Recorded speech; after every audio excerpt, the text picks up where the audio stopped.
welcome to another episode of the I can't talk today, folks. Welcome to the Marvel Masterworks Podcast. I'm your host, Adam, and with me is my co-host, the Emerald Enthusiast, Donnie. Donnie, how's it going? Hey, what's up, comic book fans? It's the man whose ring runs on fanboy energy, the podcasting machine, the big nerd in green. It's the Emerald Enthusiast, asking you the question, what if you told all of your friends to subscribe to Multiverse Musings, the Vidcast? Then you would be a true watcher of the multiverse. That's actually a very good plug in the intro. Very well done. Now you've reached to a whole new law of shameless plugging, Danny.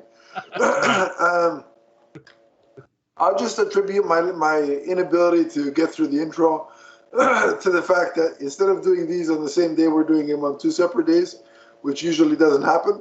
So that's my story, and I'm sticking to it.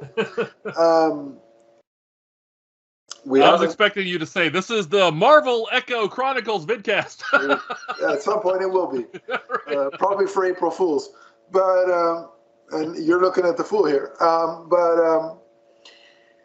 We haven't done one of these Marvel shows, it seems like, in a while.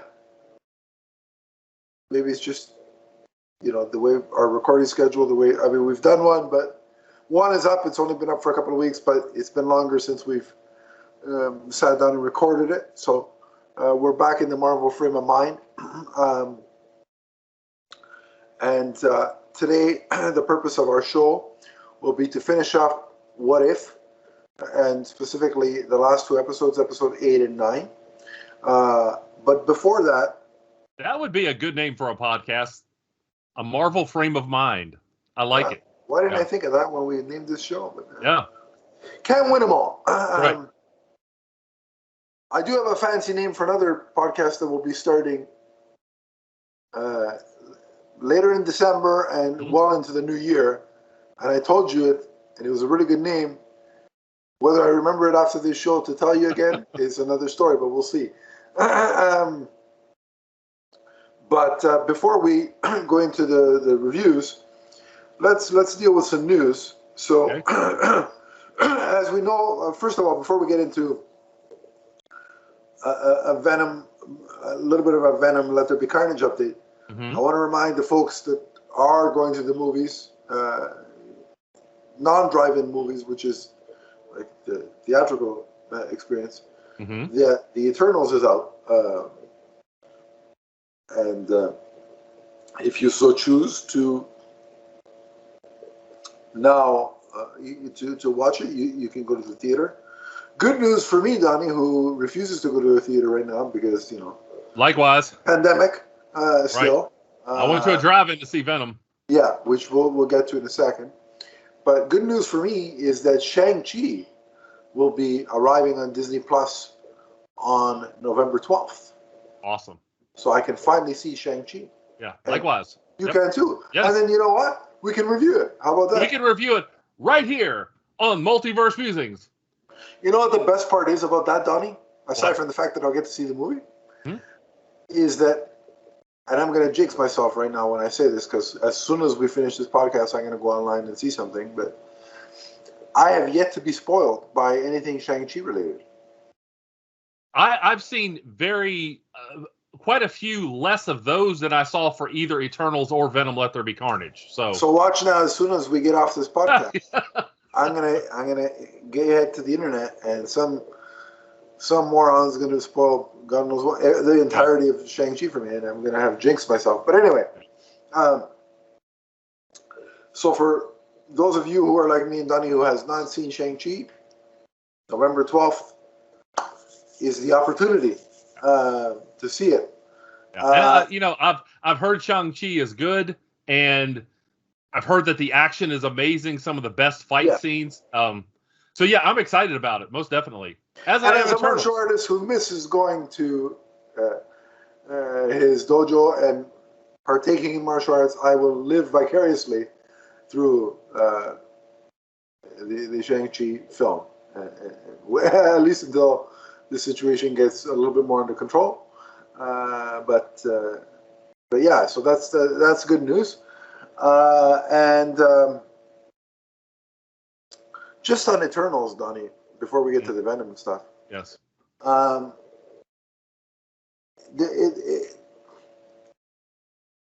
it's getting mixed reviews, especially on Rotten Tomatoes. Like, it has a rotten score, right? Which is the first in the history of MCU Marvel movies, right? And there's a segment of the fans that is acting, or was acting up until yesterday, like the sky is falling. Right. Because, oh my God, how can an MCU film have a rotten score? To which I say, who cares? Like, I don't understand, and I get it. Money's tight. You wanna sure. You wanna make decisions. Watch what you spend. However, if you are a Marvel fan and you have been looking forward to the Eternals since the first trailer or whatever, why does the reviewer consensus on Rotten Tomatoes matter to you? Right. Well, the fan score is still very positive. Right. So my thing is, personally, I've never let a Rotten Tomatoes score decide whether I'm going to see a film. Like, if a trailer does its job and gets me excited, I'm going to go see the film. Then if I don't like it, at least I watched it for myself. Right. But yeah, a Rotten Tomatoes score has never determined my decision to go see a film, and it never will. Sure. The pandemic will, but not Rotten Tomatoes. Exactly. So I've enjoyed a lot of films that are rotten. So yeah, the Daredevil film is rotten, yet I love it. Yeah. As a fan of yoga hosers, the thing is, I may enjoy something that no one else enjoys. As a fan of Kevin Smith, three-quarters of his movies are rotten. Right. And Masters of the Universe Revelation is probably the only positive score he's gotten. And look at how YouTube handled that. It's bizarre world. But, yeah. So I would just say, don't worry about it. If you were hyped for Eternals before the score was revealed, go see Eternals. That's my take. Any thoughts? Oh, likewise. I mean, it was inevitable that there has to be a Marvel movie that would not please the critics. Yeah. The fact that we've gone, 13 years now? Yeah. Is that right? Almost 13 years, and this is the first one that seems to be. Although now that I think about it, hasn't Dark World slipped to a rotten rating? There's one of them that eventually. No, I think it's still positive. Okay. Well, maybe so. I thought there should be rotten. Don't get me wrong. But I thought there was another one that slipped. But that, again, it's inevitable that one of them wasn't going to please the critics. So I've got some that should be rotten. I can name a few. Two of the three Thor movies. At least this is my opinion. Don't have a fit on the internet just because you don't agree with me.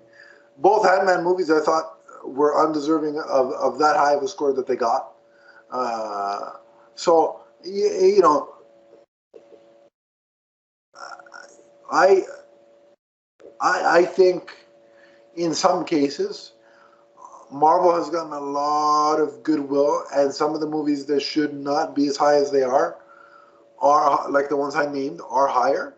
I think The Incredible Hulk, the Ed Norton film, should be higher than all three Thor movies and both Ant-Mans, yet it's not. So I would agree with you. Well, especially on Ant-Man and probably Thor too. I hated that we never got a direct sequel to that. I realized that Hulk is expensive and a lot of his villains are expensive to do, but I felt like they laid a solid foundation. I think, Donnie, I think it had more to do at the time with Universal. Yeah. Having the apparently, okay, so now it's bad. Now that you brought it up to Hulk, I kind of have to speak on this. Apparently, it's been a couple of years and Marvel's gotten the rights back to the Hulk. Right. And there is a article from, I think it's Geeks Worldwide or GWW. I don't know what the initials exactly are. They're quite reliable in terms of their scoops. Scoops, take them always with a grain of salt, because unless you see it in the trades, then take it as fact. But yeah, when you see something official, right? Given that the GWW is quite reliable from what I've seen, from my experience reading their scoops, and then what comes to fruition. Having said that, they are saying that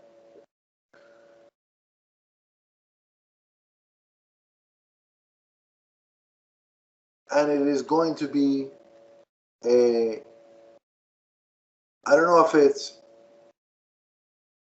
it's World War Hulk, but they're using the title of the story, and it's going to be,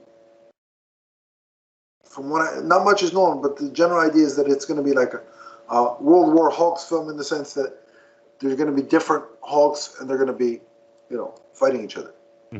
And all this is going to start. The setup is going to start in She-Hulk. She-Hulk, right? Yeah. Right. Yeah, I've heard the same rumors. Right. And if that's true, finally. Right. Let's start fixing the Hulk. Come on now. Yeah. Let's get. I want to see badass Hulk, not this comedy, farce that he's turned into. Yeah. Far too calm and far too no healing factor in Endgame. I definitely think it's time for the Hulk to have, a reboot of his character. In the last few films, he's become two things: a selfie-taking, impotent fool. Yeah, because look at Avengers Endgame. He's got performance anxiety, and he can't fight the Thanos. Right. Again, and I get it. Thanos is formidable, badass, the whole 9 yards. But come on, I mean, really, is there not a green version of that does for the Hulk what Viagra does for men struggling? Like give him that green pill. I guess it would be green for him, right? Because it makes sense. Right. But so anyway, if this World War Hulks thing is indeed legit, and we are getting the world is opening up to more Hulks, and there's going to be a fight, where do I sign? Right. Yeah.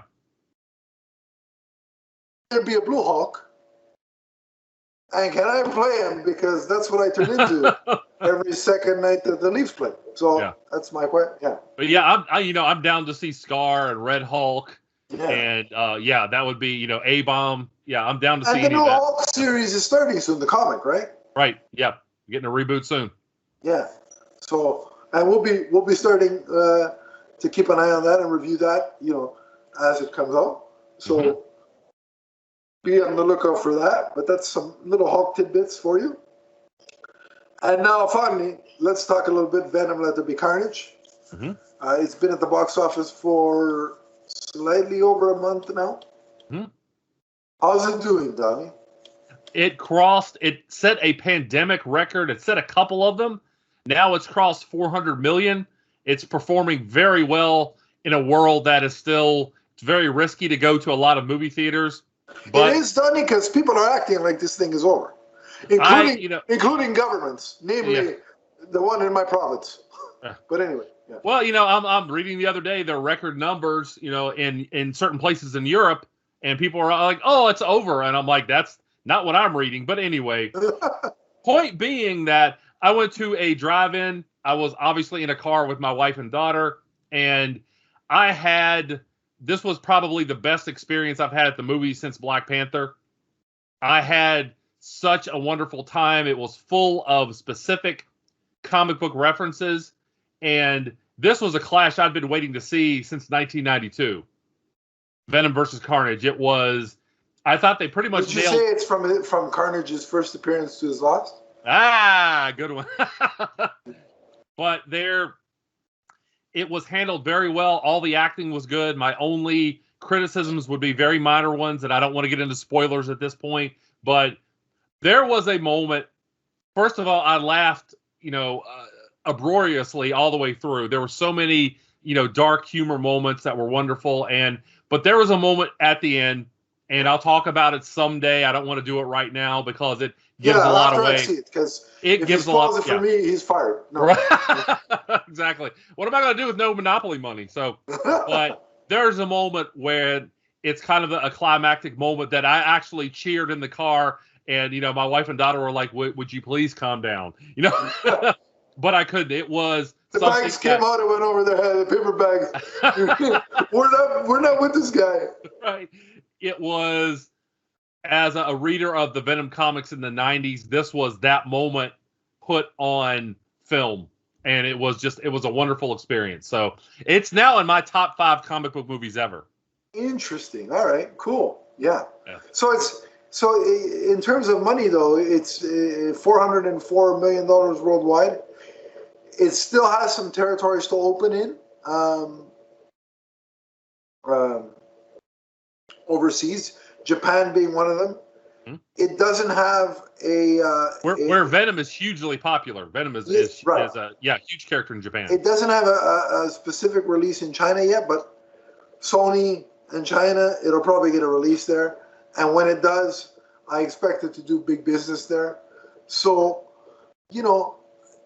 while it may fall short of the original, it's still going to do really well. And you can't blame it for falling short of the original, given, again, state of the world. Right. That being said, though, when that thing comes out on streaming and Blu-ray, things like that, you could see record numbers there, too. There's a lot of interest in this movie. And there should be. Yeah, money. So, it's Sony is look, again, Sony, to me, I don't understand. There's a segment of fandom, Spider-Man, we can't have him leaving the MCU. Sony doesn't know what they're doing. Folks, Sony made Spider-Man 1 and 2, not Marvel Studios. Right. And Sony's made the last 2 Venom movies, both of which are going to be successful. And they made The Amazing Spider-Man #1, which I think, look, this is my opinion, and we'll cover Spider-Man. We're going to be covering Spider-Man a lot more in depth in upcoming episodes. But in my opinion, Spider-Man 1, 2, and The Amazing Spider-Man, not The Amazing Spider, that's a whole different movie. That's the B made-for-TV version knockoff. Exactly. But The Amazing Spider-Man 1, to me, all those 3 movies are better than both MCU Spider-Man outputs. So, yeah, people can bash Sony all they want. They made those movies. And just speaking on, have you seen the trailer for Morbius? Oh, yes. I know a lot of people who are very excited about that. I'm excited for that. Are you? Oh, yes. Yeah, I can't wait. Morbius is a great character. And I love, one of the genres that I love that, I've said many times on this podcast network that I'm not a horror fan, but I like vampires. And Morbius is kind of, sort of a vampire. Right. He's the living vampire. Yes. And the real question is, Donnie, what has Barry Allen been doing? Because we have the Joker running around as Morbius. Right. And Bruce Wayne, Batman running around as the Vulture. I don't understand what Barry Allen's doing. He's screwing up the timeline. And I kind of like it. I don't know what's going on, but I kind of like it. So, and my question is, the best part is Hiatus doesn't exist in any of these timelines, so it's a win for me. But I digress. I'm excited for Morbius, and if there is a character named Iris in that movie, she should get bitten. But anyway, now come on. Can you imagine Iris as a vampire on The Flash? Now that would be something. Come on, Donnie. She sucks the life out of that show as it is. Oh boy, here we go. It would be on brand for her. But anyway, this is not the Bash on Iris podcast, although I'm not opposed to starting one of those. Yeah. You can do that with Steven. I like Iris. But no, I like Candace Patton. Yeah. Anyway, and here I'll do it. Candace Patton, don't worry, you're still on the list. Not that she cares. But anyway, all the news is out of the way. All the news that's fit to print that we're not going to print because this is a visual medium is out of the way. Donnie, give us a synopsis of where we left off on What If. We are going to start with episode number 8, What If Ultron Won? And these two episodes, they almost seemed like one episode. It was like just kind of stopping and then starting again. There wasn't a lot of, there wasn't a big gap between the two episodes narratively. Yeah. So in this one, we open up on a world where Widow and Hawkeye are fleeing Ultron drones. Sure. And the world has just been decimated. And Widow is displaying some mad motorcycle skills running from the drones. Hawkeye evidently stole Harry Potter's cloak of invisibility from somewhere. And, he's pulling, kind of a, what am I thinking? He's pulling, kind of a stealthy attack on the drones. They're both obviously very efficient at this point because they've been operating this way. They're taking them out, but again, they're kind of overwhelmed because in this reality, we see later on, Tony Stark has been killed. The Hulk has been killed. Yeah, again. I think he's that was the Kenny of the MCU at this point. Right. I think, and Captain America has been killed. Somehow the Hulk is... We saw the Hulk down. I'm assuming he was killed in this world. I don't know how you kill the Hulk, but let's just, presumably... And if it's the goofy one that's been running around the MCU the last couple of movies, go for it. Well, yeah. It wasn't. And he can come back to life rebooted as the Angry Hulk. Right. The way we like it. But anyway, so let's, not get into the Hulk's healing factor right now. But what we see is that in this world, Ultron was able to launch the nukes. And you saw the nukes hitting around the globe while Black Widow and Hawkeye were in the air. And to me... that might have been the scariest thing in this whole series because, I'm not somebody who's scared by horror movies. That, when I watch them, that kind of stuff doesn't unnerve me. But thinking about nuclear weapons and like watching that scene play out, knowing that is, that's a remote possibility for our world, but it's not out of the realm of possibility. That was scary, you know? And so what we see, again, this reality, it's, only a very few number of survivors at this point. So Ultron, again, who at this point is in the Vision's body, he is kind of, looking around and surveying all the, Vistron? Yeah, Vistron. Because it can't be Voltron because that's a thing already. Right, that's somebody else. And that's a copyright waiting to happen. Lawsuit. So, Vistron. We'll call him Vistron. There we go, yeah. So Thanos arrives through a portal with the other Infinity Stones in the gauntlet. Mm-hmm. And before he can do anything, including speak, Ultron looks at him with the Mind Stone and is like, I'd like to have those things. And so he bifurcates them. That was a shocking moment. What a way to take the biggest threat so far in the MCU and just say, get out. Exactly. Well, you've got to think of, some people... That's what happens when a talent goes into Vince McMahon's office in the WWE, apparently. Because it's just the exodus over there. Oh, man. What a crazy show right now. Mm-hmm. But what I'll say is there's two complaints I heard. One is people were saying, well, how did, Thanos not fight back? And I'm like, first of all, Thanos didn't know what was going on. Ultron is an AI. So he simply fought quicker than Thanos did, and he used the Mind Stone before Thanos had a chance to react. The other thing I heard is that people were like, oh, how is there no blood and guts falling out of Thanos? And I'm like, we didn't need that for this show. You know what happened. If you want to imagine it that way, use your imagination.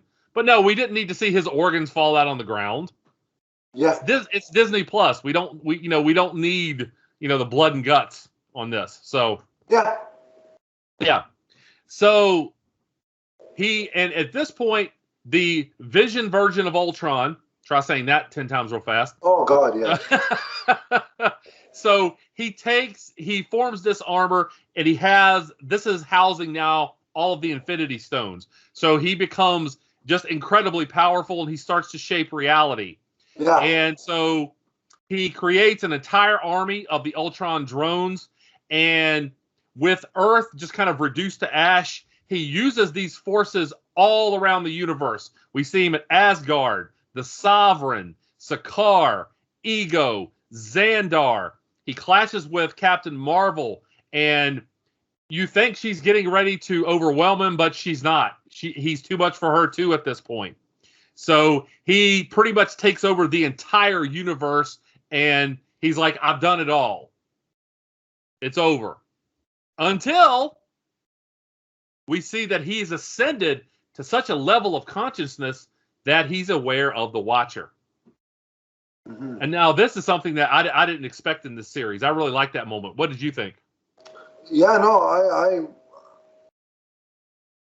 I was surprised. I didn't expect it either. Yeah. Quite shocking, yeah. A lot of that's the thing about What If, I think, as a whole. It's done a lot of things that I wouldn't expect them to do. It's gone to very dark places. Mm-hmm. It's been quite violent at times. Yeah. And it's really, I think, shaken things up in terms of the MCU, because it is part of the MCU. So, yeah. Yeah. I really like this series because this is comic book storytelling. This is, storytelling that is, it's long, it's complicated. It's multifaceted. Yeah. You revisit things, and there are different points where, things that are familiar are used in an unfamiliar way, and then the story branches off from there. We saw that in this, and that's really entertaining for long-time comic book readers. This is what we're used to with, like, What If or Elseworlds. Oh, absolutely. Yeah. It's very much in line with the comic books. Mm-hmm.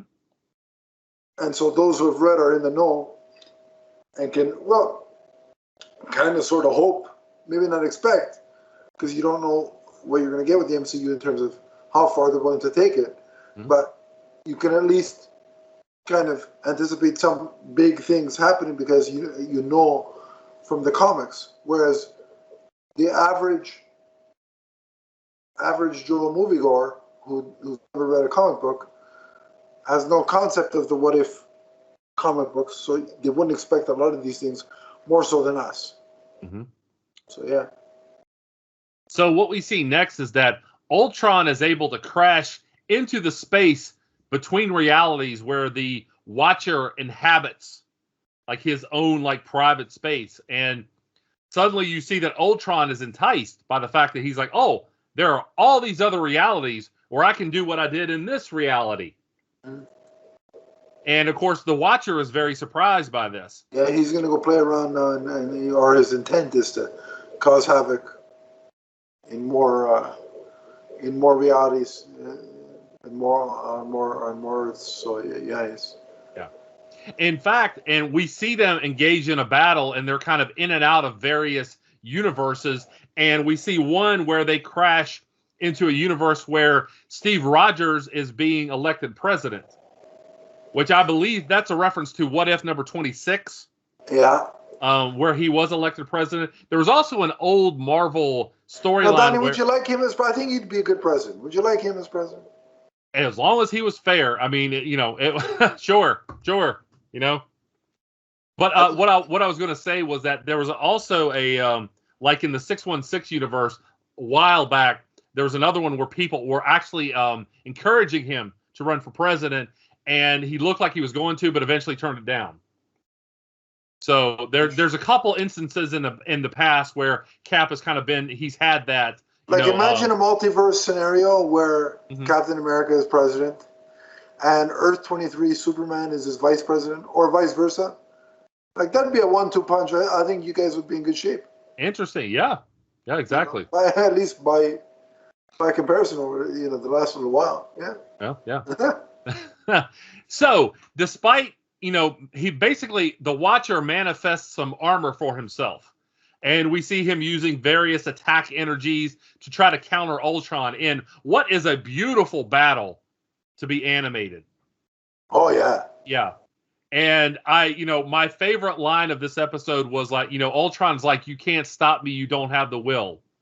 And I may not be putting this back exactly, but the Watcher's like, you can't calculate my will. Now, when I heard that, I was like, you know what would be the perfect ending to this? Green Lantern shows up? If all of a sudden a ring broke through and said, Watcher of the multiverse, you've shown the ability to overcome great fear. Welcome to the Green Lantern Corps. Now, how great would that be? I predicted, you know what the sad thing is? I predicted that reaction when I saw that moment. I'm like, the minute they mentioned Will, I'm like, oh, you know, Donnie's probably sitting there thinking, all right, when's the Green Lantern showing up? Can you imagine a Green Lantern Watcher? How awesome! I think, listen, I just want to say, I've said this several times, I miss Marvel and DC crossovers. Oh, yeah. Put aside your beef, the stupidity, whatever it is. Yeah. And let's get some fun happening. Don't let the fans vote because we're ridiculous. Make a story and then flip a coin, pull a Two-Face, and let's call it a day. You know, let's do it. I miss it. And you know, especially now that sales are booming, and contrary to what the internet will tell you, sales are booming for comic books. Yes, they are. That would be an even bigger, you know, imagine Marvel and DC announce a crossover again. Yeah. So, again, we see eventually the Watcher was able to escape Ultron, and that was kind of the end of the episode, and Watcher realizes that he needs some help. Yeah. So, what would you rate that episode? How are we rating these? Did we do them out of... Letter grade. Letter grade. I'll give it an A. I love the episode, yeah. Likewise, I don't know what else I could have asked for. I was just trying to think. Is there anything I didn't like? It was, kind of a perfect setup for what we got in episode 9. I think killing Thanos was the one where I'm like, oh, okay. This is some serious... Yeah, serious. Beep. Yeah.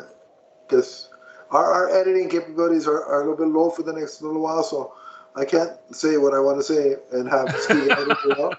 It's going to take a while, so I'll just do the beat myself. But yeah. So next we move on to what if the Watcher broke his oath? And this is the finale of this. I don't know. Is there going to be a season 2? Have you heard? There is. Yes. Okay. So just the finale of this season. We see the Watcher forming the Guardians of the Multiverse, and that is the various characters we have seen, the versions of these characters we've seen throughout the series. We see Captain Carter, T'Challa, Gamora, Killmonger, and Thor, the various versions that we've seen come out of Captain Carter was kind of in a Winter Soldier, like that kind of scenario on the boat. Yeah. T'Challa in Guardians of the Galaxy, Gamora in Infinity War, Killmonger's in Wakanda, Thor was in Vegas, and he brings them all together. And I also say here, too, the Watcher actually gets more touches of humor in this. Because I really like the fact that, Thor's fighting and Watcher's like, Thor, hey, Thor. Yes, I like that. Thor, who just wanted Chinese food. So I love that his base of operations is now Vegas, and it's just like, Well, there's something I got to talk about in just a minute. So we see them all get together, and Thor's like, I'm an expert at attracting unwanted attention. And Thor, as they're all kind of having a drink together, Thor launches a lightning bolt into the sky, which attracts Ultron. And so Thor then uses Mjolnir. Thor uses Mjolnir to attack Ultron with the greatest battle cry ever, and that is Viva Las Vegas. And I like how Ultron's like, I don't think I've heard that battle cry before. That was funny. Yeah. And one of the upsetting things, the only negative I have with that lineup, considering it's a multiverse lineup,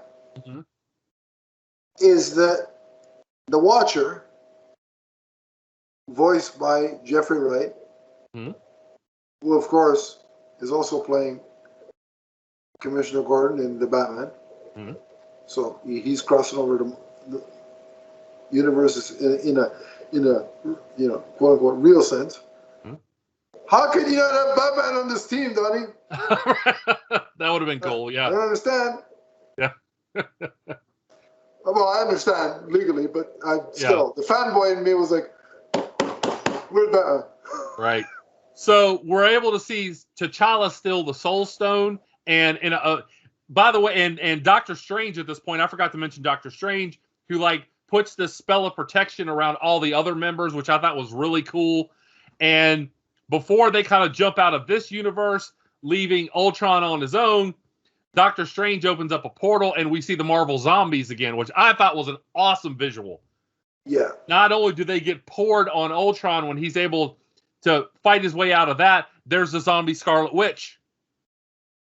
And I was like, this is why you like a series like this. Yeah. She freaks me out.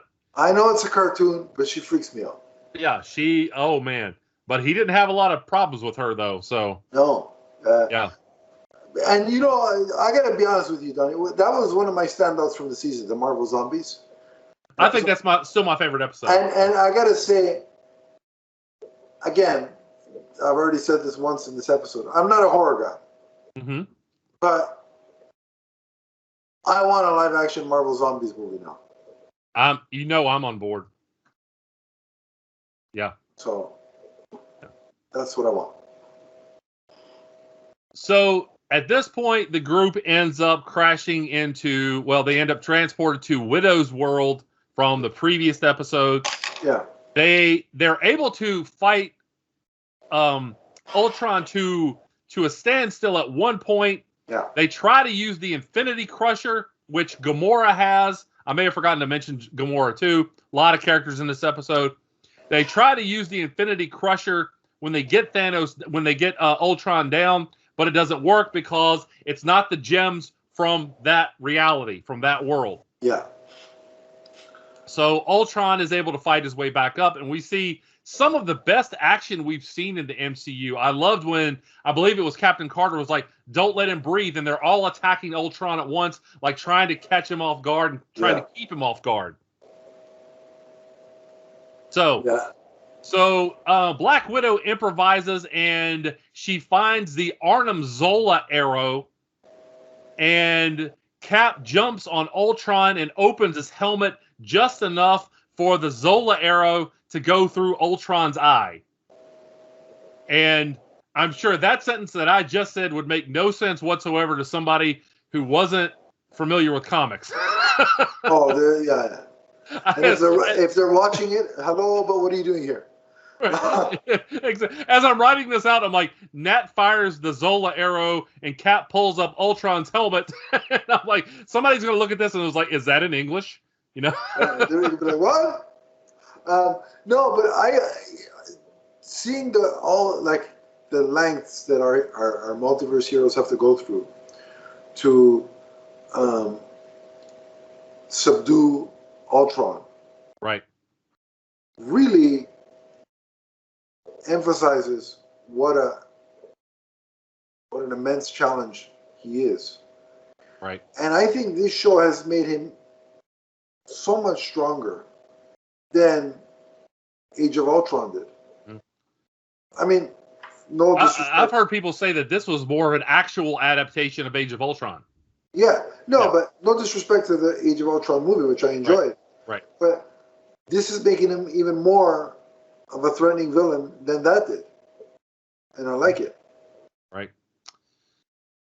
So with the Zola virus in Vision / Ultron's body, Zola is able to take control. And you see that really interesting visual, like their two faces, again, they're face to face, and Zola takes control of the body. Zoltron, is that what we're calling it? Yeah, good one, Zoltron.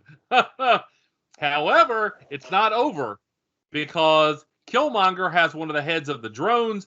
He uses that to then make armor, which he puts the Infinity Gems in that, and now he has armor similar to Ultron's. And Killmonger looks at all of them and he's like, hey, let's just fix all of our realities. I have these gems and the Watcher owes us. Yeah. And I'm thinking to myself, all you've got to do is ask Barry Allen. You go back and try to fix things, it doesn't go well. It never works. Although, in one instance, it's bringing back Michael Keaton, so I'll allow it. But it's funny, because T'Challa speaks up and he's like, no, this isn't the way, cousin. And that's when Killmonger's like, yeah, I'm not your cousin. And I'm like, uh-oh. not good. Because again, well, you kind of sort of, yeah, kind of sort of are, you know. yeah. So what they're able to do is Doctor Strange, as Zola is fighting Killmonger for control of the gems, and Zola is still in the Ultron body with what is a modified comic book look, because he has he's in the comics, he's like a TV inside of this robot, and his face is kind of his torso. And I think Thor even called him stomach face. And so and so they're fighting back and forth for the Infinity Gems, and Doctor Strange. He's kind of like Krang. Yeah, similar, yes. Although he predated Krang, so. Yeah, of course, yeah. Yeah. So Doctor Strange is able to capture them both in a pocket dimension. And we also see at this point that this battle... I can't capture anything in my pockets, but yeah, we are... Like, my phone falls out of my pocket. Everything falls out of my pockets. And these guys are trapping things in pocket dimensions. I'm upset at the inferiority of the pockets that we have. So we see that, again, with them trapped, the threat's finally over. And we see, though, that this battle kind of happened outside of time, because the Watcher tells the Guardians that they're going to go back to the exact moment where they were taken from. Yeah. And that the world's not going to know about this. And I like Black Widow because she didn't want to go back to where she was from, because basically the world's decimated. Yeah.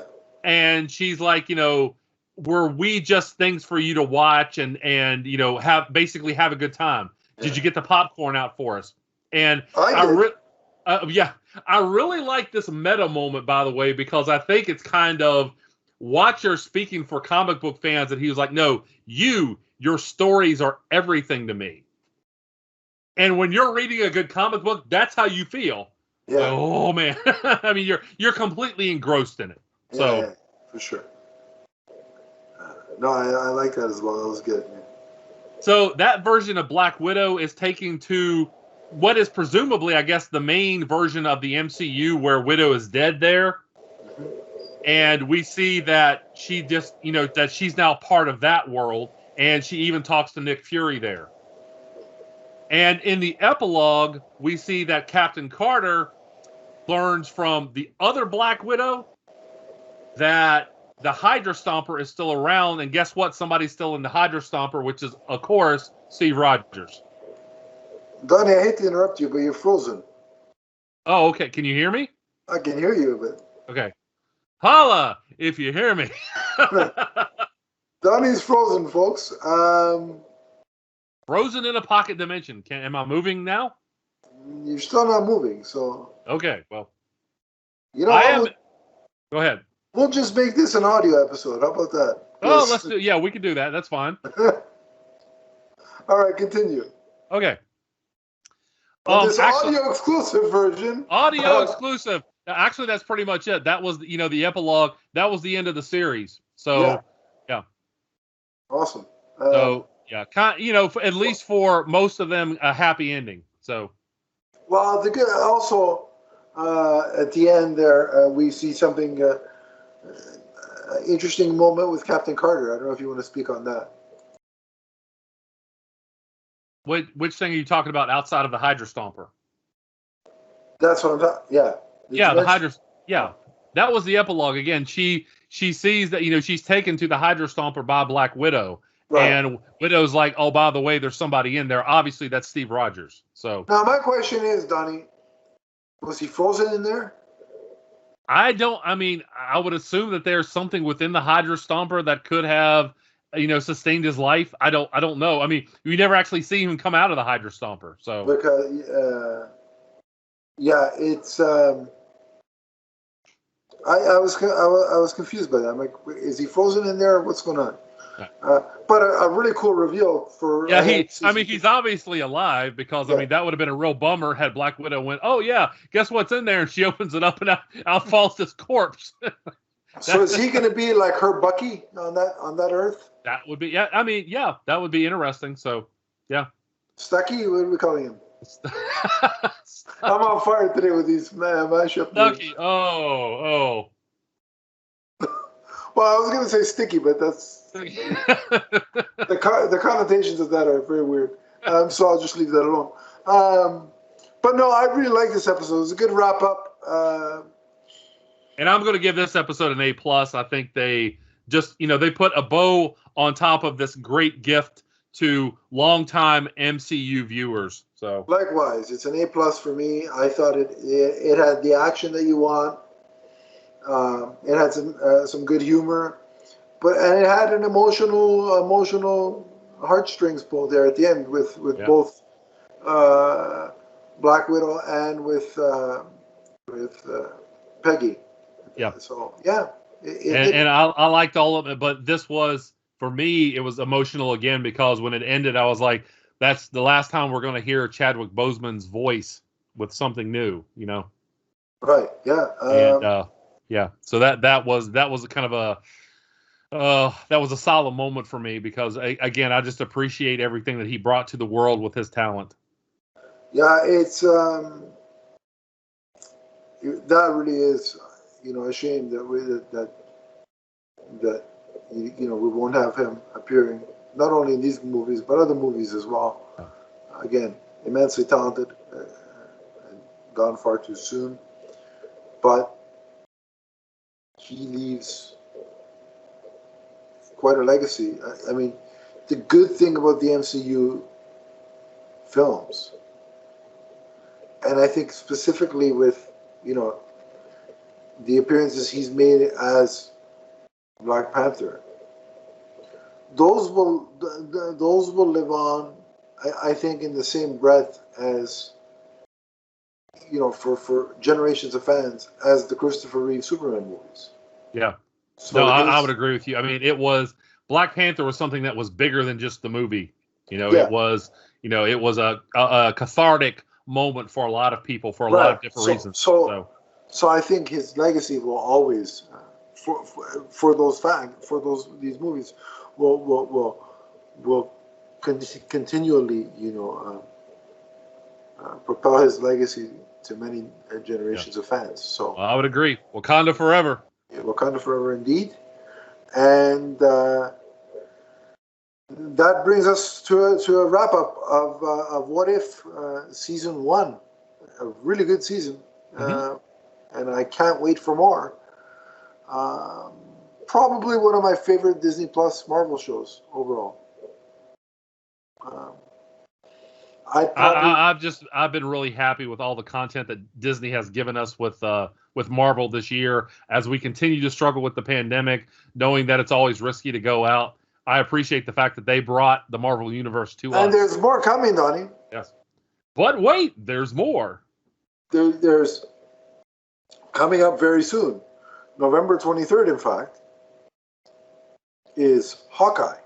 Mm-hmm. And based on the trailers, that looks like so much fun. Yeah. And we'll cover that. And we'll cover that right here on Multiverse Musings, the Vidcast. Indeed we will. And or podcast or both, depending on how the video behaves. But you know something about Hawkeye there, Donnie? I'm waiting for something big here. I can tell by your face that you've got something wonderful. It has multiverse wife from Earth 19. Earth 19, okay. Haley Steinfeld. Right. On the list. And since this is audio, he just clicked the pen. Oh, well, it's funny. Now you're moving. I don't know if I'll release this as a video, but if I do, you're moving now. Oh, I'm moving. Okay, so yeah. You're moving now. You've beaten Mr. Freeze's right. I broke out of the pocket dimension, and now I'm okay. I was talking about the pocket dimension. Bill Gates got upset that I was insulting regular pockets, and he's like, just to upset you, that's what I'm going to do. So, but yeah, Earth 19. And the reason why, should I reveal why she's on Earth 19, Donnie? By all means, sir. Because Bumblebee came out in 2019, did it not? Yes. Okay, well, that's why. It's very simple. My math is very simple, folks. But anyway, enough about that. What If is in the books, at least season 1. It's not a book, but it's based off books. comic books, and you should read those. Yes. Support the comic book industry. Yeah, at your local comic book shop or Comixology. They have some What If books there. Find them, buy them, read them. It's a good time. But, collect them, and whatever books you don't want, send to me. So. Or me. Or both of us. Split them. Yeah. Half for me, half for Donnie. But if you want to keep talking to us about What If, the MCU, the DCU, the multitude of wrestling universes, whether it be WWE or AEW, or Ninja Turtles, or He-Man, or how many other podcasts do I do? All of that stuff you can on social media. So, Donnie, where do they find you? You can find me on Twitter as the Emerald Enthusiast. Let's talk comics, let's talk collectibles, let's talk Green Lantern. And if you want to talk to me, it's at Adam_DeepsFan on Twitter. Or it's we have a Twitter account for the podcast network at MMNPDC. We have a Facebook group which is listed down below in the description. Click the link, I'll add you, and we can continue the conversation there.